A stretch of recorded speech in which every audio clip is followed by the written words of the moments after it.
Hi everyone, Dr. Hinkey here again. We are going on to chapter 45. Let's see. So chapter 45, we'll be talking about community and ecosystem ecology. So when we talked in chapter 44, we looked at population ecology, the interactions of all the individuals of the same species living in the same area. We're going to move on to the community, the interactions between all of the different populations, all the different species living in an area, and their interactions with the environment, the abiotic components of their habitat, like air, water, soil. Let's see.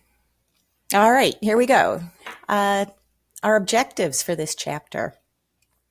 When we're done with this, you should be able to define these terms: community, species richness, and species diversity. Differentiate between the habitat and the ecological niche of organisms. And then further differentiate ecological niche between a fundamental and a realized niche. Should be able to explain the competitive exclusion principle and resource partitioning. Describe predation interactions between predator and prey. Describe various prey defenses. Define symbiosis, and explain three different types of symbiotic relationships: parasitism, commensalism, and mutualism. You should summarize the interactions and coevolution as described on page 857 in your textbook. So you'll look that explanation, that case study over. Compare the two types of ecological succession, primary and secondary succession, and the species related with those, pioneer and climax community. Identify the ways autotrophs and heterotrophs obtain nutrients, and know the different types of heterotrophs. You should be able to explain how energy flows among populations through different trophic levels in a food web. Identify the abiotic and biotic factors that are contributing to climate change, and describe some of the consequences of global climate change. Right, so our outline, what we'll talk about: the ecology of communities, community development, the interactions, the dynamics of an ecosystem, and the ecological consequences of climate change.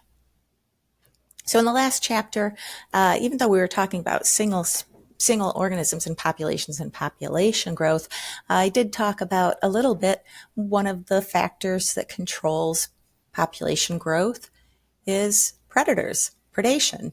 That's coming from a different species. So even when we're looking at a single population, we really can't look at them and study them by themselves. They are interacting with others. How they grow, how they survive, what happens in their population is dependent on the community, the other species around them, because they do affect each other, predator and prey, all the species living in the community. There's an example of the reintroduction of wolves, which are considered a keystone species. Keystone species are those that, when they are removed, cause sort of a chain reaction, this cascade of effects on the whole ecosystem, making the entire area less healthy and less functional. So keystone species stabilize their ecosystem by playing a key role.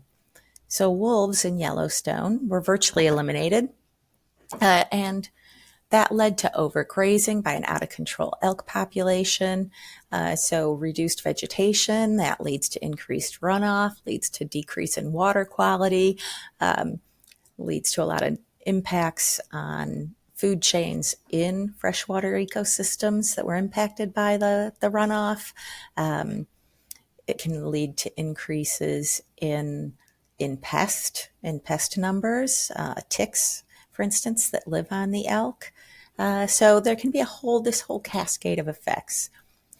When wolves were reintroduced into Yellowstone in 1995, the ecosystem began to get healthier, more in balance. The living components and the non-living components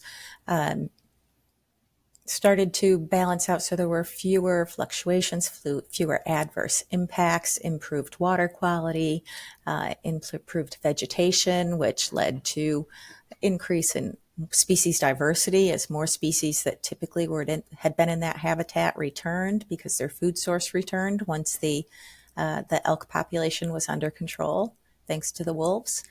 So all those interactions are really important, and when we mess with any one part of the ecosystem, we tend to have a whole lot of unintended consequences. So when we look at our ecology of communities, we want to look at the structure of the community. So community is the assemblage of all the populations of different species interacting with one another in the same environment, in the same given area. And we can look at that in terms of species richness or species composition, which is how many different species live in this area, and species diversity. And that's really a measure of not only how many different species live there, but what's their relative abundance. Is one dominating? For instance, when the wolves are gone, the elk dominate, and there might still be some other species there, but their numbers are greatly reduced because of the adverse impacts of overgrazing. So what we really want is this balance. We want a lot of species, but we want their numbers to be, they don't have to be even with each other, but in a balanced, we want their distribution of those species to be equal. I just love this picture because it's got a sloth and a kinkajou, and I just love sloths. So different communities have different composition. Different compositions are made up of different organisms. What might be a keystone predator in one just doesn't have any role in the other. Some are dominated by herbivores. So just the composition is the measure, species richness is the measure of all the different species living there. Plants, animals, prey, predators, and then we look at their interactions. So species composition, depending on what the habitat or ecosystem is, we're going to have different organisms that make it up, clearly. So for example, tropical rainforests have really high species richness, lots and lots of different plants and animals all interacting. Species diversity, we want the relative abundance of each one. They don't have to be equal, but the relative abundance should be sufficient to maintain balance. So we need more herbivores to control vegetative growth than we do top predators, but we do need sufficient numbers of top predators, of apex predators, to control that species of grazers so they're not overly abundant. So the greater the species richness and the more even that distribution throughout the entire range of the ecosystem, the greater the species diversity. Within our ecosystem, we can talk about the habitat. The habitat is the area where the organism lives. Where does it live? Where does it reproduce? So what's its range? This is my defined habitat, where I live. That differs slightly from ecological niche, which is what the role of the organism is within that habitat. So within a given habitat, my role, I could be both a predator and a prey. I can have multiple roles. I'm a primary producer. I provide that first line of food if I'm a plant. That's my role in that habitat. Or I'm an apex predator in this habitat. So I can have a different role. We can look at that niche as each organism has a fundamental niche. That fundamental niche is everything and everywhere an organism can survive. So in perfect conditions, no adverse biotic conditions, predators are absent, competitors are absent. My niche is everywhere that I can survive and perform my function, either as a predator or as a prey or as a primary producer, as a consumer, whatever my role is, I can do that throughout the range of my ability. The realized niche is where I'm actually going to exist. That means predators, competitors, other organisms are present in this that I'm going to interact with, and they're going to limit my ability to take advantage of all the parts of the ecosystem. They're going to limit where I can live and function in that habitat. So the fundamental niche is always larger than the realized niche. So let's take a look at some examples of that, how competition can limit that. So one example in the book is about Paramecium aurelia and Paramecium caudatum. They're two species of protists that are pretty common, easy to grow in the lab. They occur in ponds, in pond water. If we put both of them in, say, a petri dish or in an aquarium to let them grow together, Paramecium aurelia is a better competitor. That means it's better able to get and utilize the resources that are available to it. So eventually Paramecium caudatum is going to die out.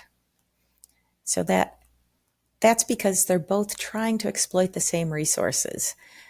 That leads to competitive exclusion. Two organisms can't survive in the same niche. They can have slightly overlapping, but not a lot, but the better competitor is always going to win. So that's going to limit where the other organism can function. So in this example, growing them in an aquarium, there's nowhere else for Paramecium caudatum to go. In the environment, these two are going to separate out where they're going to survive. So when we have competition between two populations, the competitive exclusion principle applies. That says no two species can indefinitely occupy the same niche at the same time. And what happens are these two species are going to resource partition. They're going to divvy up those resources so that they can decrease competition. So in, say, a pond, these two might live in different areas because these are the better competitors. They might have the easier to access areas of the pond, maybe where there are more nutrients closer to shore. Pushing these guys, even though they could live in that same area, it pushes them to a limited, they now only grow in the middle of the pond. Might not be their preferred place, but they can grow there and it reduces competition. So that's how this really plays out, our resource partitioning.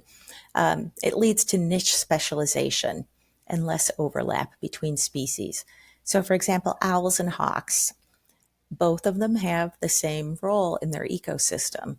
They eat rodents. They keep the rodent population in check. So as predators, that's their job. Can't have two species utilizing the same resource in the same niche. Owls and hawks have divvied up that resource. They have partitioned it. Owls hunt at night, so they only eat the rodents that are out at night. Hawks hunt during the day, so they take care of the rodents that are out during the day. So we've divvied up the resource. Another example is competition in ground finches in the Galapagos. So this image is different. So Galapagos finches, what's interesting, there are a wide number, we'll talk about this more when we talk about speciation, a whole lot of different species of finches in the Galapagos. And what happens is if we have three species, they all have pretty similar abilities to go and eat nuts and seeds. And if all three species, if I have one species on one island, another species on another, and another on a third island, all of their beaks are very, very similar. They're an intermediate size, so it gives them more variety in what they can eat. With that medium-sized beak, they can get some insects in the bark, and they can also crack some nuts, not really, really heavy nuts. They can't dig really deeply into the bark, but they can get all the seeds, they can eat a whole variety of things. If all three of those species, the same three species, live on the same island, their beak shapes diverge over time, over generations. We'll have one that has a thicker beak that can crack harder, stronger, bigger nuts and seeds, another one that has a more delicate shaped beak so that it's better able to get small seeds from tight to difficult to get to places, and another will have a more intermediate sized beak, shaped beak. So each one is becoming more specialized to take advantage of just one particular part of their niche. So they're dividing that resource of their resource, the seeds. The example here is for warblers that all feed on spruce trees. And the way they have partitioned this resource of a tree is by where they feed. So the color, the blue on this image shows where they feed. This one primarily feeds up at the top, the Cape May warbler. The black-throated warbler feeds just a little bit below that on the edges. The bay-breasted warbler hops around in the middle and eats down a little lower. The Blackburnian warbler eats out at the very tips here of the leaves only, at that whole top portion. And the yellow-rumped warbler feeds down toward the bottom of the tree. In this manner, they've divvied up what would be a similar resource, and so it can accommodate more species. If they were in direct competition, if they were all just feeding on the same portion or all the tree, one would win. The better competitor, the one that was more fit for this particular resource would win. So here they've divvied up. The other thing you'll see that we'll talk about more at the end of the term is they all look slightly different. So we're seeing what speciation, this differentiation of where they live and feed, has led to them probably just mating with others who live and feed in the same area. That's who they're going to see most often. That's going to be their most common reproductive opportunity. And so their appearance has diverged. And so they have become individual species. We'll talk more about that when we get to the unit chapter on speciation. Barnacles. This is a great example of competition between barnacles. We have two different species of barnacles here that exist in the intertidal zone. Thalamus is this smaller barnacle. Balanus is a much faster growing barnacle. It gets bigger, it's heavier, it has a heavier shell. Both of these grow in the intertidal where they feed on plankton that's carried to them in the water. In the intertidal, for part of the day, this area that they can inhabit is exposed. They can desiccate, dry out, and die. So not a good place for them to be. Really, these guys, if you're underwater, you have food constantly and you're never going to dry out. So what happens is these two species are competing for the same resource, the space on the rocks. They'd all really prefer to be down here, but because Balanus is the better competitor, it's better able to take advantage of that resource, the space. It limits barnacles to this top area. So ecologists, what they've done is gone in and studied this to see, is this their preferred zonation? Is this where we find them because of preference? Or is this where we find them because of competition? So to do that, ecologists went in and scraped away the Balanus to see what would happen. If I eliminate the competition, what does thalamus do? If they really preferred this upper area, they would stay there. But, as it turns out, in the absence of this competition, the thalamus would prefer to grow down here in the more stable environment, and they do. When we put the Balanus back in, they just grow so fast they actually come in and undercut and scrape off the thalamus from that area. So the thalamus's fundamental niche would be, yep, they can live up here, but they can also live down here. It would be this whole area. Their realized niche is up here because competition limits them to this upper area. If we scrape away Balanus doesn't come up here because this is not the preferred habitat and they're the better competitors, so they'll stay there. All right, so that's some competition for resources. Looking at that. And now let's look at predator-prey interactions. Predation, one living organism, the predator, feeds on another, the prey. Parasitism is a type of predation. And we'll look at that a little bit more when we look at symbiotic relationships. The presence of predators can decrease prey densities, but the reverse is also true. If there is decreased prey, then the predators don't have their food, and so their population will decline. So they affect each other, and they'll fluctuate together. What we'll find is in many environments, we'll see them fluctuating together. An increase in the predator population depends on an increase in the prey population in size. So we don't have a steady state. What we have is as one population increases, the other will be affected, depending on what we look at. There are other factors that influence this as well, but if we look here, this blue line are lynx numbers. What's the lynx population? And the red line is my snowshoe hare population. So I have my predator here and my prey. Well, when the number of predators was low, the hares had an opportunity to reproduce. They weren't being eaten as much, and so their numbers increased. Suddenly they're abundant, there's more food available, it's easier to find them and catch them. So the lynx now have more food and their population increases. As their population increases, the hare's population decreases.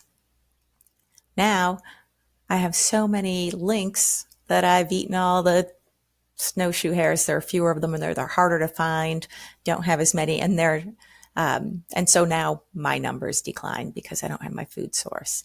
Oh, lower numbers, the hare has an opportunity and it increases in number. As it increases, oh, the lynx have more food. Uh-oh, now I've eaten them all up. So these two tend to vary together. So what do the prey do to keep from being eaten and just having that never-ending cycle? They'll have different mechanisms to try to avoid predation, to try to thwart being eaten. So some have heightened senses.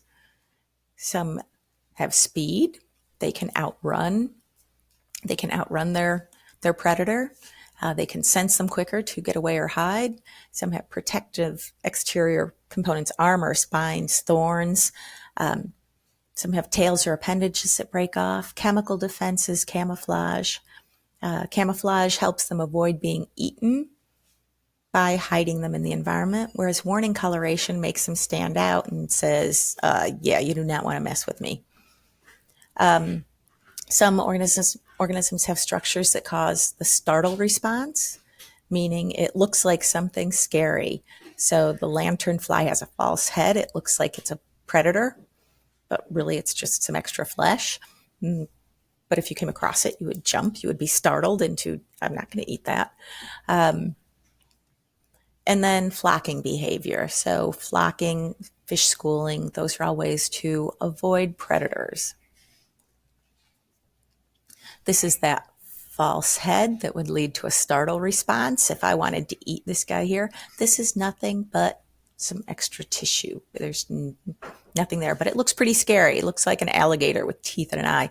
So if you came across this, you would be startled, maybe not want to eat that. Camouflage, this is a flounder, blends in with its background. And this says, do not mess with me. If I am this tiny but able to be this bright and this visible to all my predators, that's probably an indication that I am going to mess you up. So when we look at that camouflage color, or mimicry, not the camouflage, but the coloration, a warning coloration, we can get organisms that mimic one another. So that warning coloration sent out a signal, do not mess with me because I will mess you up. A mimic is one that has another organism, different species that has that same coloration. So it will take advantage of, hey, all these predators know that if I try to eat that really pretty frog there, it's going to make me sick. So these other organisms that adapt that same coloration over time have two different strategies. Sometimes it's Batesian mimicry. That means the organism doesn't have the defense that its mimic has. So a scarlet king snake looks like a venomous coral snake on first glance. Can't imagine too many predators are going to sit around and try to think, red on yellow, yellow on black. Wait a minute, which way does that go? You're just going to say, oh, I know that's a bad thing. I'm not going to go near it. But the scarlet king snake is harmless. The predator doesn't know that, isn't going to figure it out, isn't going to take a chance to find that out. So that's Batesian mimicry. Müllerian mimicry is when organisms do both have similar defense mechanisms, but they've adapted similar coloration to warn of that defense. So bees and wasps both have similar coloring. So you see yellow and black, you just avoid that. So these all have stinging abilities. Don't care which one it is. If you're the predator, you don't care. You just know I'm not going to mess with that because it's those colors. Aside from predator-prey relationships, we can have relationships between organisms that aren't necessarily predator-prey, but they're a close relationship that two different species develop over time, making them, giving them a partnership that both depend on. So the examples are the three types of symbiotic relationship are parasitism. And as I mentioned, this could be a type of predation, commensalism, and mutualism. When we're talking about a parasite, we're specifically talking about an organism that feeds on another. It uses a host as a food source, but it doesn't just kill it and eat it. It just uses it slowly over time. So it's over a long period of time. It's feeding on this. In parasitism, one species benefits, the host is harmed. Commensalism is a partnership or relationship where one species benefits and the other really doesn't have any effect. It doesn't care either way. And then mutualism, one species benefits and the other species also benefits from the partnership. So some examples. So parasitism, typically in parasitism, the host isn't killed. The parasite doesn't want to kill the host. The parasite wants the host to live as long as possible because that's a free food source right there. But some parasites, ticks, a tick can live in a dog for the longest time. Doesn't kill the dog until there's too high of a load of ticks, but the dog's definitely not benefited. It is harmed, but it's not trying to kill the dog. It's just trying to feed on the dog for as long as possible. It benefits, dog is harmed. Commensalism, an example that you see often of commensalism would be the cattle birds and buffalo, or different cows, cattle, any type of cattle. So egrets, or the cattle birds, sit on the back and they pluck off those ticks. So they're benefiting the cattle. But what's the egret get out of it? Some food, I guess, but because it's eating, so it gets a benefit. But a lot of times we say, well, what's the benefit there? Another example would be a bird in a tree. So a bird nests in the tree. The bird gets a benefit in that it has a place to live that's high up away from predators. Does the tree care? No, tree doesn't care. Tree benefit? No, tree doesn't benefit.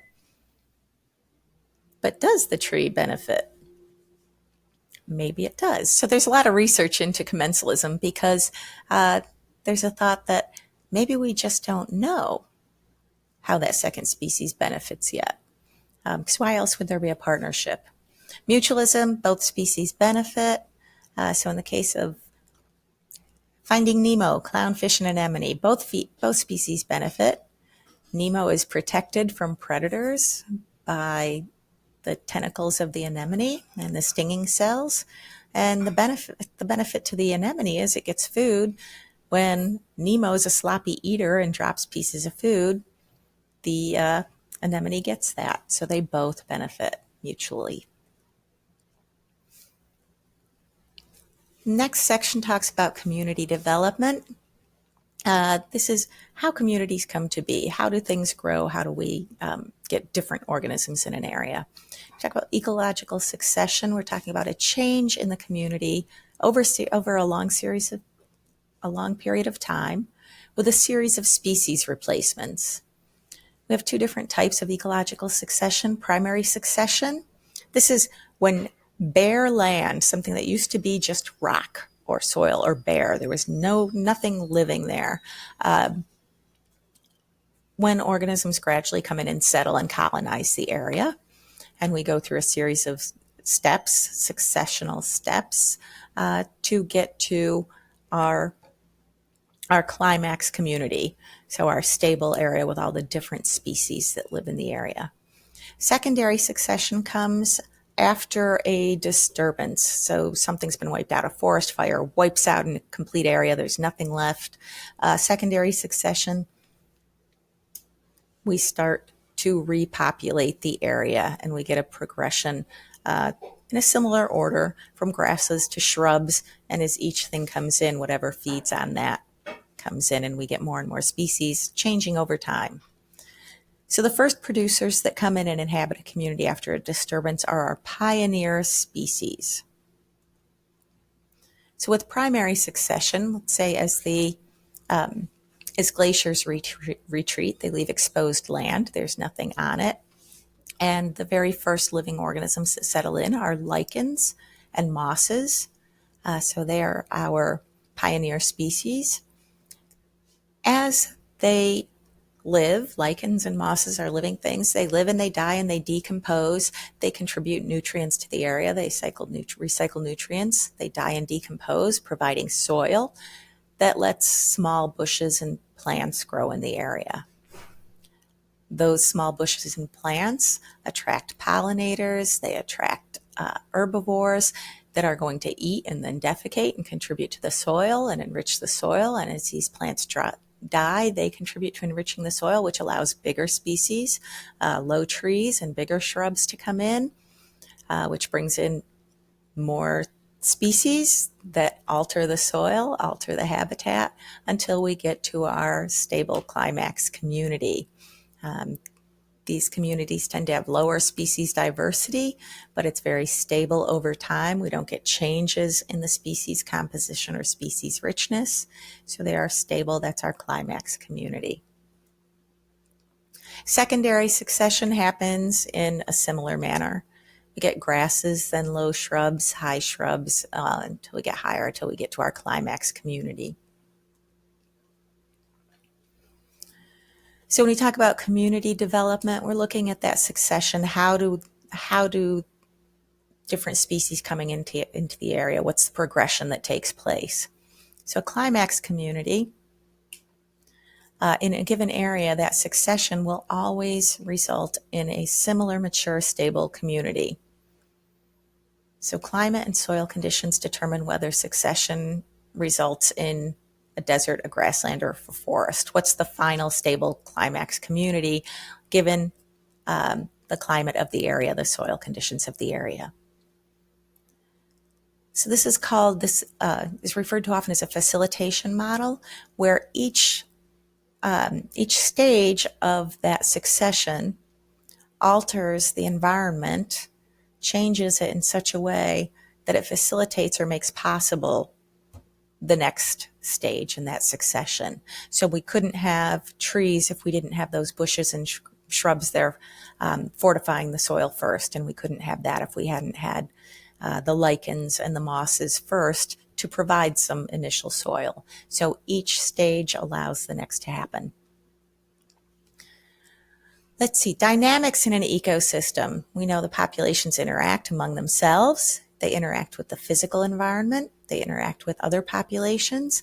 They also interact with the abiotic components, the non-living components of the ecosystem, the atmosphere, the water, the soil. The biotic components of an ecosystem are all the living things, and we can classify those by their food source as autotrophs or as heterotrophs. Autotrophs are self. Auto is self. Troph, your trophic level, is where you feed. Self-feeders, they make their own food. They just require an inorganic nutrient like carbon dioxide and an outside energy source like the sun to produce organic nutrients like glucose, sugar. And that's what photosynthesis does. So they generate their own food. So we call producers autotrophs. They produce food from inorganic nutrients. They produce their own food. They build their own biomass. So they use that food to build bigger bodies that then become food for other organisms. When we talk about photosynthesis, photo means light. Photoautotrophs use photosynthesis, use sunlight, carbon dioxide to produce biomass. Chemoautotrophs, rather than using sunlight as an energy source, will use chemicals, some element. A really common one with deep sea hydrothermal vent bacterial communities is that they use sulfur as their energy source. So they oxidize an inorganic compound, sulfur, and they use that, the released electron from that, as their energy source to synthesize organic compounds. And we'll look more at photosynthesis later in the term. So our producers can be phytoplankton. It's our number one producer in the world, phytoplankton, small single-celled marine organisms, and plants. Heterotrophs are our other eaters. Hetero is other or different. They eat different things. They don't make their own food. They need preformed organic nutrients. So we call them consumers. They consume food that's generated by producers. And we can divide those into herbivores. They eat plants. Carnivores. They eat meat. And also decomposers. They're sometimes referred to as saprobes. Decomposers eat dead and dying organic matter. So they decompose, this is already dead organic matter, but they're going to decompose it even further and use that as their food source. If we look at energy flow in an ecosystem, energy has to come into the ecosystem and then it's used and passed on to different levels. So it begins when our producers absorb solar energy. So all energy flow in our system in the earth comes from the sun. So we have energy coming in solar energy. It's captured by plants. They use it to produce biomass. They use some of those nutrients themselves. And then part of that is passed on to grazers, to our herbivores. So heterotrophs eat that, and then they incorporate that energy into their bodies and increased biomass. Each time that energy is transferred from one level to the other in the ecosystem, some of that energy is lost as heat.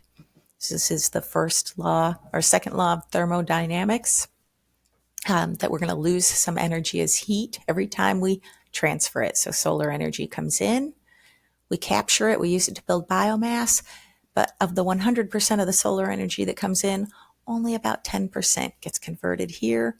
The rest gets lost as heat.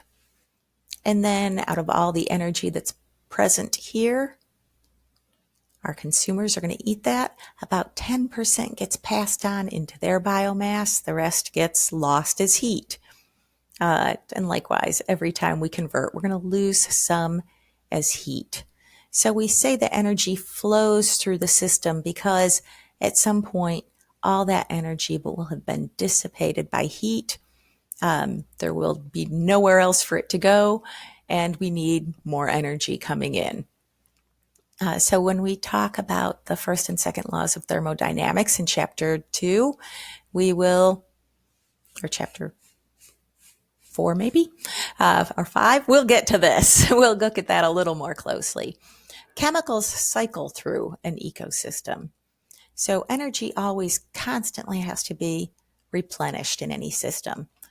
But our chemicals, what we're made of, the elements in the periodic table of elements, carbon, hydrogen, nitrogen, oxygen, phosphorus, sulfur, those are the primary chemicals we're made of. They get recycled. So all of this biomass here is made of carbon, hydrogen, nitrogen, oxygen, phosphorus, and sulfur. So I like to call it by their chemical symbols. Carbon is C, hydrogen is H, nitrogen is N, oxygen is O, phosphorus is P, and sulfur is S. I put those together, it spells schnapps. So plants are all made of schnapps. And when they are eaten and that plant biomass is converted into animal biomass, that schnapps is converted here.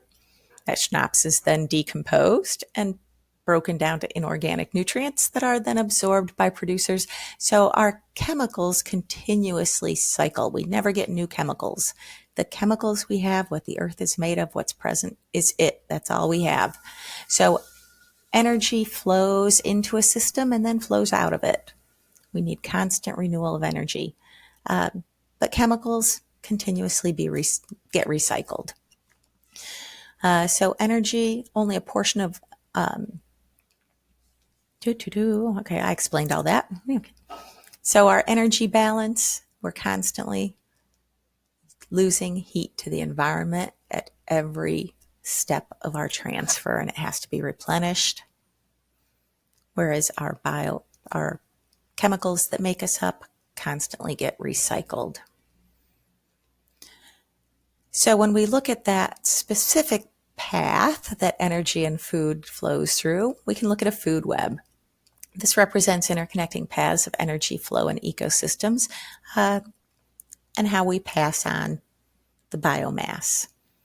So we can have grazing food webs that begin with producers and move through each trophic level to our primary consumers that are herbivores, only eat plants, that then go to our carnivores that eat animals. We have some omnivores that eat both. We can also have detrital food webs that begin with detritus. That's that dead and dying organic matter. So can begin with fungus or bacteria that are going to break things down, and then they in turn become food sources for other organisms higher up the chain. So a grazing food web could be leaves that are eaten by caterpillars, that are eaten by birds, that are eaten by hawks. A detrital food web, we have detritus. Our detritus is eaten by earthworms, maybe by fungus, that are then eaten by salamanders, that are then eaten by birds or fish or something else. So it continues on up. These don't live in isolation of each other. They can be combined, so we get very complex food webs, not just food chains. The last portion of the chapter talks about climate change, because if we're talking about ecology and interactions of the living organisms on Earth with the non-living components, then we have to consider everything in the environment, the pH of the environment, of water in the environment. We have to consider the temperature where things live, because that's going to affect the hydrological cycle. We have to understand what's happening to all those chemicals that are going to affect living organisms. So right now, when we talk about climate change, what we're really looking at is an average increase in temperature globally, primarily in ocean temperature. But we don't talk about just temperature. We're talking about the average globally all over the world, but it's all got a whole bunch of other impacts as well. Most of these are caused by greenhouse gases that contribute to the greenhouse effect, which is these gases in the atmosphere that prevent heat from leaving the Earth's atmosphere. So by holding it in, we gradually warm up the atmosphere. That leads to warming of the oceans, and it leads to a whole series of related impacts because of that change in Earth's climate. So right now, about 98.5% of scientists agree that climate change is happening. About 100% agree climate change is happening. Nobody's really debating that. What percentage of it is human-induced is about the only thing that's under debate. What percentage of the total change, but the change is human-induced and it can be controlled through human actions. It's occurring at a faster rate than anything, any sort of change, environmental change. Yes, the Earth's environment constantly changes, climate changes, but it's always occurred at sort of a steady state background level. Right now it's occurring faster than it's ever changed in the last 1,300 years. Carbon dioxide, nitrous oxide, chlorofluorocarbons, methane, and even water vapor all contribute to that greenhouse effect. These are all in the atmosphere, and what happens is heat tries to leave, that acts as a shield, and it bounces that heat back to Earth. Some of these gases are produced naturally. Others are the result of increases by human impact. Even those that occur naturally, human activities can and are leading to their increase.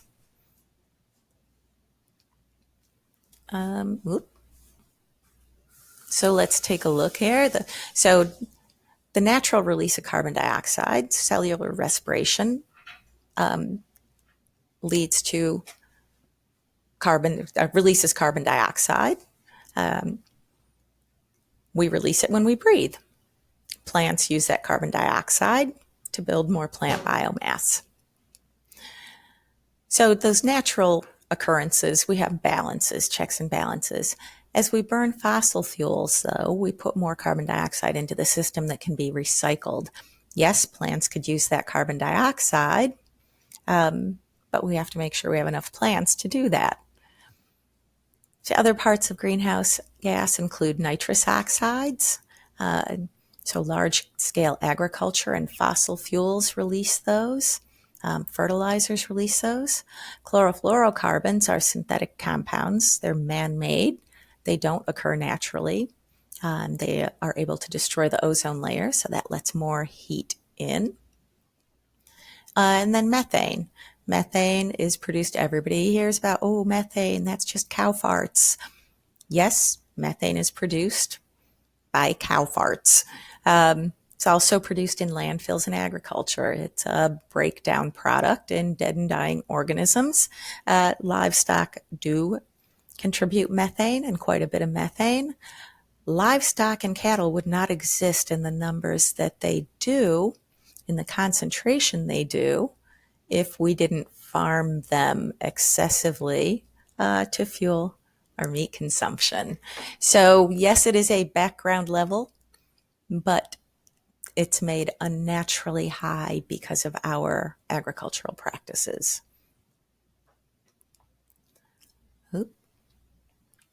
So as I said, carbon dioxide, there's a carbon dioxide balance. Plants use carbon dioxide. We exhale carbon dioxide.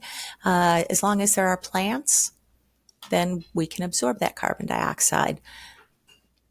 But we don't keep those plants. Deforestation, whether it's rainforest or timber forests or any other forest, as we remove forest canopy, we reduce the ability to absorb that carbon dioxide. So that exacerbates the increase in carbon dioxide in the atmosphere. A lot of times to clear forests, we'll actually burn them, releasing more carbon dioxide into the atmosphere.